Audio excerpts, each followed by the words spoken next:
Kissy Concepcion, nakipaghiwalay sa boyfriend na si Steve Michael, gustong makipagbalikan kay Piolo Pascual.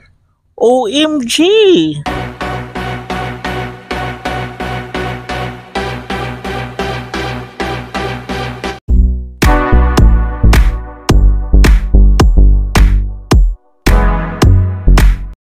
Tila hindi na talaga matapos-tapos ang isyu patungkol sa aktres na si Kissy Concepcion.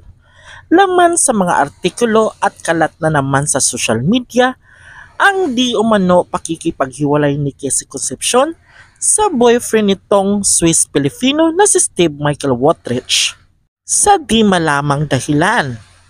Simula nang pumutok ang isyu sa kanila ni Piolo Pascual at ang pagkakaroon nila ng anak, wala na umanong oras si Kissy Concepcion para kay Steve.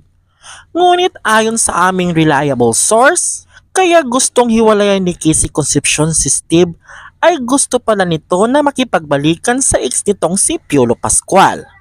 Gusto umano ni Kissy Concepcion na mabuo ang kanyang pamilya kasama si Piolo at ang napababalitang anak nila.